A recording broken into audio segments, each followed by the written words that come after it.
Thanks so much, Scott. That was amazing. Thank you so much, Scott.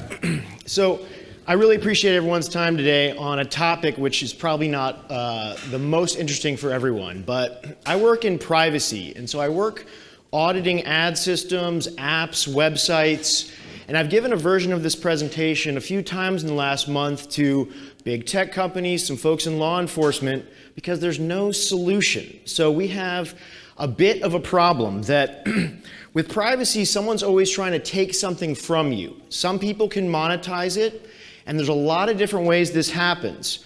All of us as adults may have their own little ways to protect your privacy, the Chrome incognitos, the choosing your iOS device over Android, little things you do.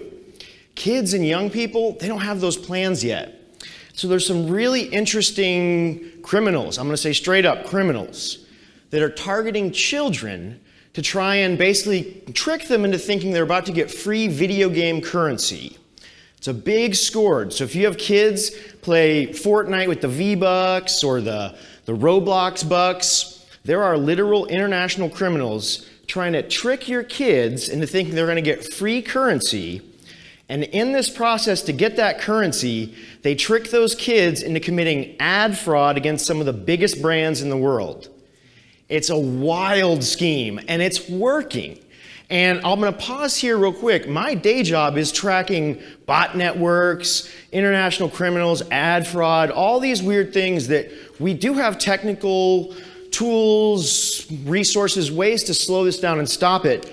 These people are better than a lot of us, and they're making these websites that you may be able to see this. Let's see if we can play a video for you.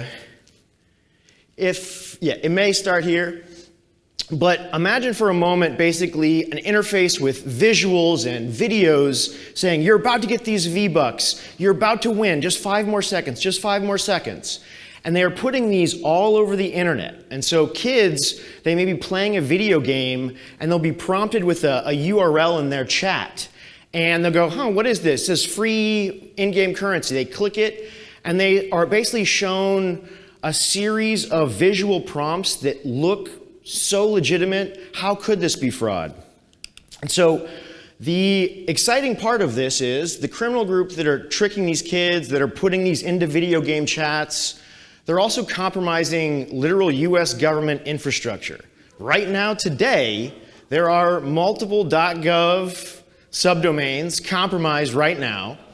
They also love targeting .orgs and .edus. So about 10% of the colleges in the United States have some type of infection because of these groups targeting their infrastructure.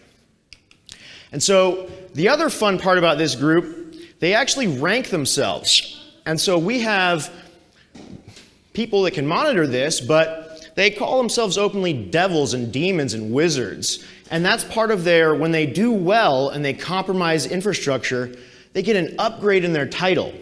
So there's payout schemes, there's leaders, it's an entire criminal affiliate structure. And so there's just a whole lot of interesting stuff that not only do we need to educate kids, educate teachers, the people that make these video games, but we really are in a place where privacy is not only something that adults are talking about, we're debating about whether to create laws to protect us better. We have laws protecting kids' privacy, COPPA, that none of this really will apply for it. And if you're looking for a local prosecutor who is going to take the current laws that protect kids' data, and then investigate and charge international criminals with abusing their privacy in order to make money off it, good luck. It is extremely hard to find people that can connect all these dots, that can find the bad actors, and they can actually get victims to testify or explain what happened. And there is the beauty of this scheme. They're targeting kids that never report this, that barely know they've been schemed, and they are not the direct victims. They're telling these kids, hey, if you go download this banking app or this gambling app or this other app or do this one thing, you're going to get your video game currency. You're going to love it.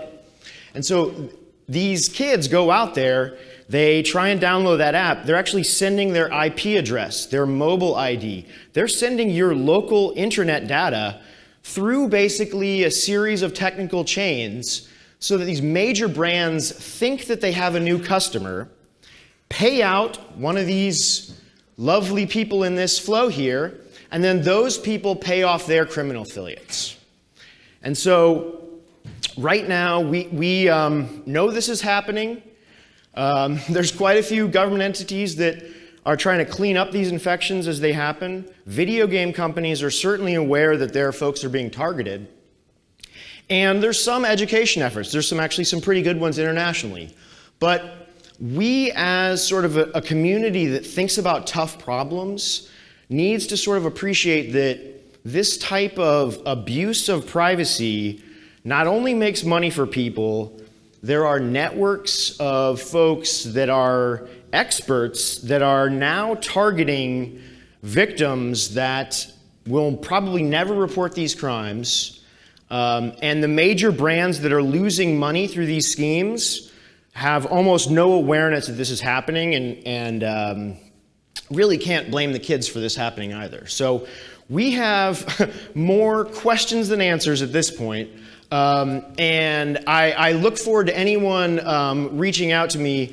But really at this point, I think just everyone being aware that your privacy has a value to other people and that there are people that know how to take your privacy and make money with it. So.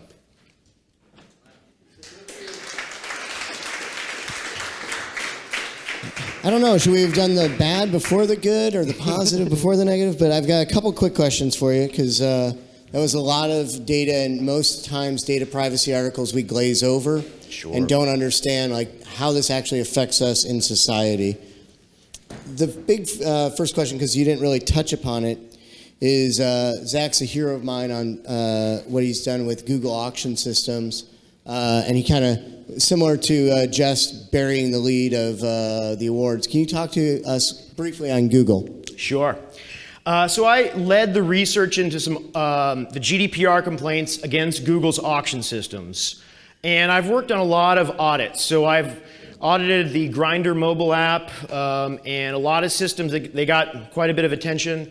And Google's in particular, I think it's a good example because they are helping to fund all these websites, yet also can create harm themselves. And so as someone who cares about the internet, cares about people who write content on the internet and these creators, but also deeply cares about privacy, we have to basically get into the details on these systems. And so just briefly, the Google auction shared your data with people in a slightly unsafe way.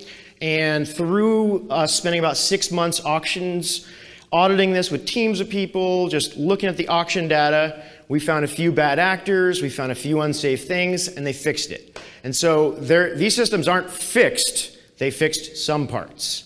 And so we have an evolution that hopefully we can inform people about what we're doing and also not force you to get too far into the weeds because some of it's a bit hellacious.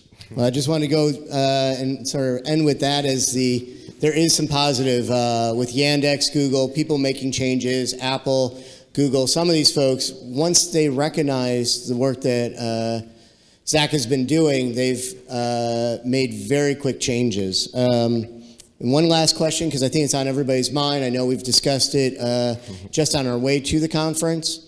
Twitter. I would be remiss to not ask you a data and personal privacy question if you didn't have a single comment on Twitter. We don't have time for a whole lot, but if you could give us your top lines on what you think is happening with Twitter and privacy. Definitely. And I appreciate that, Scott. I think it's great that companies are being more responsive to consumer demands and to accurate research about the things that they're doing.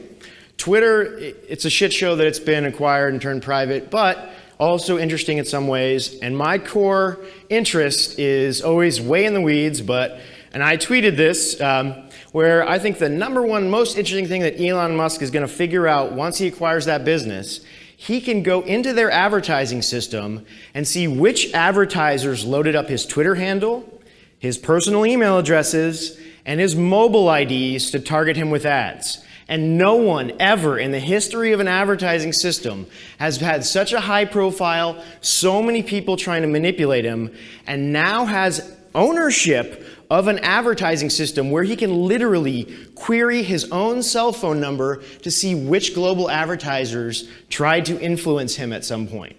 And so we have a new privacy scandal that hopefully will eventually come out, where we will learn how these custom audiences were abused. And briefly, Mudge, the gentleman who quit Twitter, there was a congressional hearing about his work.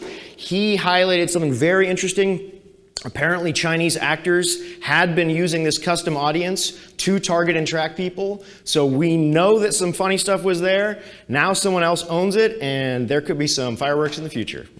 Amazing. Thank you so much. Zach, so I don't screw up your title, is a Senior Manager of Threats Insight at Human Security. Thank you again. Thanks, man.